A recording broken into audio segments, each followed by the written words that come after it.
In today's video, we're going to look at the verb endings 라, 쬐어다, and 소서. We'll begin with a quick explanation of how these grammar terms are used, some examples from the Korean Bible, and then a comparison of one verse and how it's translated. So these endings are pretty simple. These are used for commands, and they are sentence final. So they come right at the end of the sentence.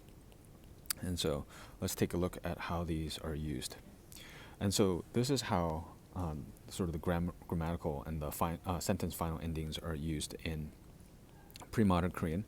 And this is the framework that we will use in looking at how these endings work and different grammatical concepts work in the Korean Bible. And so you can look at a previous video in the introduction to see how and why it's laid out in this way. So we'll focus primarily on there's a plain style and a polite style, and they're broken up here and kind of independent of the different tenses and things like that.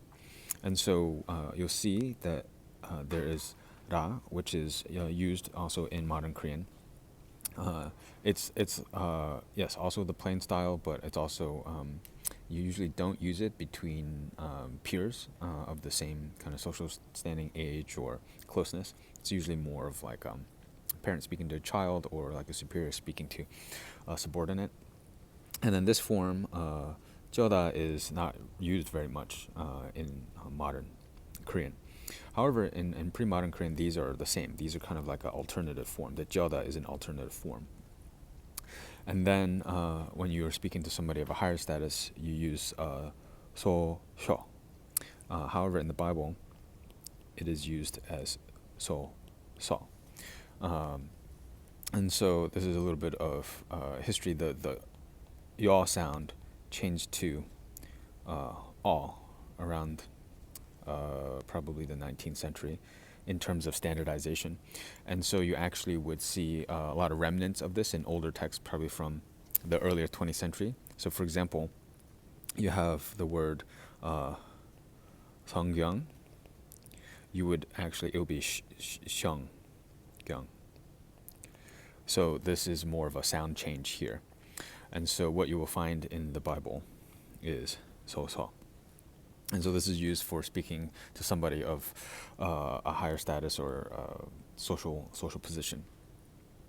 And then I would say also in the Bible and how this is used, I would say 쬐어다 is more forceful than the regular ending 라. So let's look at a couple examples of how this is used. And so in the first verse, the disciples are John's disciples are following after Jesus, and Jesus says to them, "Come and see." So this is how the Korean translates it. 예수께서 이르시되 와서 보라. 보다 is the see, 라 is the command. 보라, come and see. And he's speaking to disciples, so either the similar status or he, as the teacher, is speaking to his students. So there's the addressee lowering effect of 라. And then the next two verses are from the Psalms. So this one reads 너는 여호와를 기다릴지어다. So there's the 릴 쬐어다, and this means you wait on the Lord or wait for the Lord. And I would say that this is that the 쬐어다 form, at least how I see it, is stronger than the 라 form. Here in the same psalm, the psalmist is asking God for a response.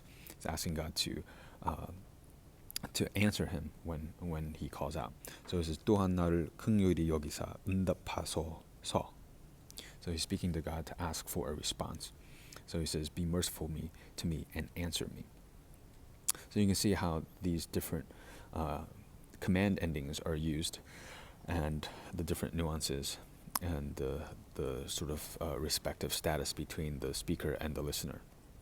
So lastly, let's look at a comparison between how these verses are rendered in the Korean Revised Korean version, and then the Korean Standard version.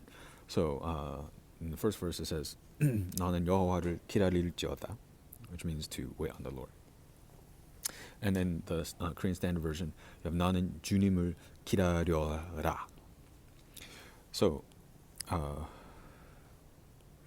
you'll see that the ra is used even though the ra does exist in this sort of grammatical arsenal. Although, so what ends up happening in the Korean Standard Version is that you kind of you lose, you have kind of fewer grammatical tools or endings at your use. So you kind of lose some of the nuance and the color. And so, but it functions the same. It means wait. But I think with 쬐어다, it carries a certain emphasis and force and urgency that ra doesn't carry in the same way. So that's one of the reasons I like